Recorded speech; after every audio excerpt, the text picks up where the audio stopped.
Oh, this shocked a lot of people in the community. An off-duty police officer killed in cold blood. Tonight, his killer is still walking the streets. So what happened to Norfolk police officer Victor Decker? His body was discovered off of Oceana Boulevard. His death remains a mystery tonight. And police are still tracking down leads, and they say anyone could help solve this crime and not even know it. Then on your side's Jason Marks explains how. Police always talk about a homicide case being like a puzzle. Every single piece counts. And right now, detectives say they don't have every piece, but they do believe they're out there, and you might be holding one of them. Along busy Oceana Boulevard in Virginia Beach, next to the constant flow of traffic, and just under the sound of freedom, there's a constant reminder of tragedy. A spot where someone killed an off-duty Norfolk police officer. There's been some healing, but there's still not complete healing. There's still unanswered questions. Those questions have lingered since the night Victor Decker was murdered 1 year ago. It's hard to believe that that much time has gone by. Norfolk Lieutenant Sean Squires was not only Decker's supervisor, but a friend. Together, they patrolled downtown Norfolk. He says over the last year, there have been noticeable changes to the area. But what hasn't changed is the feeling of loss. There's a big gaping hole in the community of the police department, and it spills over to the community here up and down Granby Street in downtown. A big part has been sliced away. The questions here aren't any easier to answer 20 miles away, where the young officer's body was found. What happened after Decker left the Atlantis Go-Go Club? We know he was there for a breast cancer fundraiser. It was a short walk back to his truck. Who confronted him? Could robbery have been the motive? Was there even a struggle? A passerby found Decker's body just after 7 the next morning.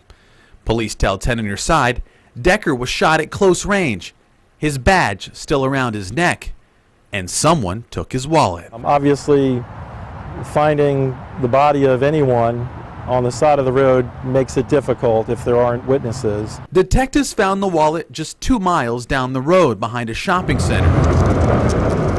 It's just part of the mystery surrounding the murder. Virginia Beach Police declined our request to talk on camera about the case, so we took our questions to former beach officer and detective Mike Carey, who spent 30 years on the force. These investigators want to find who's responsible for his death. Carey believes detectives are doing all they can, including constantly reviewing their notes. They're certainly going through painstakingly reviews of everything that they have done, everything they have. That investigation began as soon as the first officer got on the scene. The crime is frozen, evidence is collected.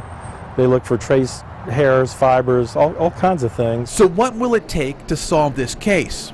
Carey believes it could be anything. They're relying on tips from people who may have seen something, and it doesn't even have to be something that they think is important. Oftentimes it's a piece of a puzzle that we would need. Beach police say this is not a cold case. There are 2 homicide detectives whose only job right now is to find Decker's killer. One day you feel like it just happened, and other times, you know, it just seems like it's been forever. Decker's death serves as a reminder that danger can strike at any time. We know the risks are there. I guess we kind of get numb to it sometimes, but when something happens like this, it kind of puts it on a front burner for us to deal with all over again. And Norfolk Police has seen its share of loss. 39 officers in the department's storied history have been killed in the line of duty. Some for various reasons, such as car accidents, but most have come from gunfire, and it's by far the highest total in the area. Since 1970, there have been 20 officers in Hampton Roads murdered. Their cases have all been solved, but remember, they were all on duty. It's been very rare in Hampton Roads that any police officer has been murdered off duty. So rare, 10 on your side only found 2 officers who were killed off duty. Decker and the other, William Burt, who was also a Norfolk officer, shot and killed in Virginia Beach. Burt died in 1989. His killer was arrested and is not scheduled to be released from prison until 2050. 9:40. Justice has a way of working itself out, and sometimes it happens on its own schedule. For Victor Decker's family and friends, justice can't come soon enough. We're all waiting, but patiently waiting. An arrest would not only provide the answers, but can give everyone who will travel past this small but noisy spot some peace. The grieving process is ongoing, and well, we're all waiting for that phone call. We're all waiting for that day when, and I'm very confident that day is coming. And when we're talking about officers who were murdered, on-duty officers, police tell us it's easier to solve those cases. That's because most time the officer is dispatched or there's a 911 call. There's a record of where that officer is going. That wasn't the case with Decker, being that he was off duty. The investigation continues. Jason Marks, 10 on your side.